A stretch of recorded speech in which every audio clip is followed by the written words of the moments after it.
जमीन प्रकरण जे आहे त्यामध्ये जर आपण पाहतो 42 कोटी रुपये दंड भरावा लागणार। दुसरीकडे ज्या कंपनीचं भांडवल 1 लाख असताना 42 कोटी कोण भरणार असा सवाल उपस्थित केला जातो। आता चौकशीचा भाग आहे। ज्या दिवशी आम्हाला प्राथमिकदृष्ट्या आढळलं की खरेदी करणारा किंवा व्यवहार करणारा, सही करणारा आणि व्यवहार करून घेणारा दोन्ही ज्या सह्या आमच्याकडे डॉक्युमेंटवर आहेत, आमच्या मुद्रांक कार्यालयामध्ये 2 सह्या आहेत, एक लिहून देणारा, एक लिहून घेणारा। तो आज रेकॉर्ड आम्हाला दिसला, आम्ही त्याच्यावर गुन्हा दाखल केला। आमचा दुय्यम निबंधक त्या ठिकाणी आरोपी आला, त्याला आम्ही गुन्हे दाखल केले। तहसीलदारला आम्ही निलंबित केलं, गुन्हे दाखल केले।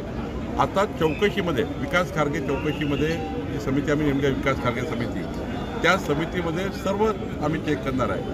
एकडे पोलीस हे गुन्हा चेक करणार आहे आणि आम्ही ज्या अनियमितता झाल्या त्या चेक करणार आहे आणि त्यामुळे यामधून कुणी सुटणार नाही। यामध्ये जे जे काही दोषी असतील त्या सर्वांना आम्ही घेणार आहे आणि त्यामुळं खऱ्या अर्थाने याचा दोष आपल्याला महिनाभरात कळेल। महिनाभराची समिती, आमची समिती निर्णय करेल आणि तो अहवाल शासनाला देईल, मुख्यमंत्र्याकडे देईल। त्या अहवालावर सरकार कारवाई करेल। पोलिसाची कारवाई पॅरलल चालू आहे। मोबाईल प्रणय भाऊ थोडे मागव ना, या ना पुढे सर, सर बांधून पुढे या थोडे। ओके ओके ओके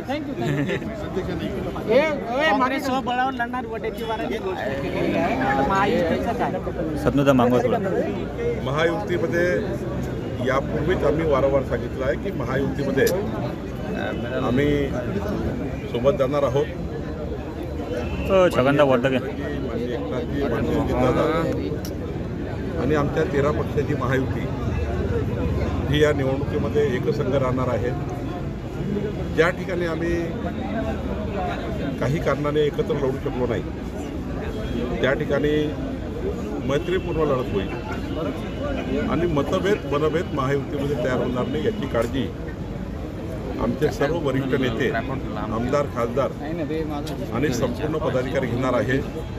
आमच्याकडनं कुठल्याही महायुतीमधल्या कुठल्याही पक्षाला दुखवता येणार नाही आणि दुखवणार नाही याची काळजी आम्ही घेतलेली आहे। मनसे आणि शिवसेना एकत्र झाली म्हणून काँग्रेस स्वबळावर लढते का मुंबईमध्ये असं वाटतं? काँग्रेसचा झालेला मोठा पराभव, विधानसभेतील काँग्रेसचा झालेला 1 कोटी मतांनी पराभव। मी मागेच सांगितलं की 3 कोटी 18 लाख मतं भाजपा महायुतीला मिळाले, 2 कोटी 17 लाख मतं काँग्रेस महाविकास आघाडीला मिळाली। 1 कोटी मतांनी विधानसभेमध्ये महाराष्ट्राचं सरकार, देवेंद्र फडणवीसचं सरकार आहे आणि आता त्यांना भीती वाटत आहे काँग्रेसला। काँग्रेस ही मताचं लांबूनचालन करणारी पार्टी आहे आणि काँग्रेसला जे मतं पाहिजे आहेत ते आता मनसे आणि उद्धव ठाकरेजीमुळे मिळू शकत नाही आणि म्हणून काँग्रेसने एक प्लॅन केलेला होता, जो प्लॅन त्यांनी आज बोलून दाखवला। सर, राज्यात आपण पाहिलं तर ठाकरेंची शिवसेना असेल, मनसे, राष्ट्रवादी, वंचित आणि मागपा सर्व विरोधक एकत्र होऊन आगामी निवडणुका लढणार आहेत। काहीच फरक पडत नाही। विधानसभेत त्यांनी तेच केलं, लोकसभेत त्यांनी तेच केलं। महाराष्ट्र जनता कोणाच्या बाजूने आहे तर डबल इंजिन सरकारच्या बाजूने। मोदीचं सरकार, देवेंद्रजीचं सरकार, एकनाथजी अजितदादाचं सरकार महाराष्ट्राचा विकास करू शकते हे जनतेला माहीत झालं आहे। शेतकऱ्याच्या पाठीशी कोण राहील तर महाराष्ट्र सरकार राहील। या महाराष्ट्राला विकासाकडे कोण नेईल तर देवेंद्र फडणवीस सरकार नेईल आणि त्यामुळे जनतेला विकास पाहिजे आहे। सकाळपासनं मीडियाच्या माध्यमातून केवळ तोंडाच्या वाफा फेकणारे लोक नाही पाहिजे, तर विकासाचा संकल्प करून विकास करणारे लोक पाहिजे आहे। 14 कोटी जनतेला या ठिकाणी मजबूत करणारे लोक पाहिजे आहे सरकारमध्ये। त्यामुळं काही कोणी एकत्र आलं तरी 51% वर मतं घेऊन महायुती जिंकेल। सर, दिला जाते ते नातेवाईकाला दिल्या जाते, कार्यकर्त्याला, त्याच्या पत्नीला दिल्या जाते, आईला दिल्या जाते, म्हणजे जे नेतृत्व करणाऱ्या महिला आहेत, सक्षम महिला आहेत, त्यांचं नेतृत्व भेटत नाही त्यांना। यावर काय प्रतिक्रिया? कुणाची पत्नी असणे किंवा कुणाचा मुलगा असण्यात वाईट नाही, पण ज्या ठिकाणी कार्यकर्ता सक्षम आहे, त्या ठिकाणी तो निवडून येऊ शकतो, त्या कार्यकर्त्याला सीट मिळणार आहे।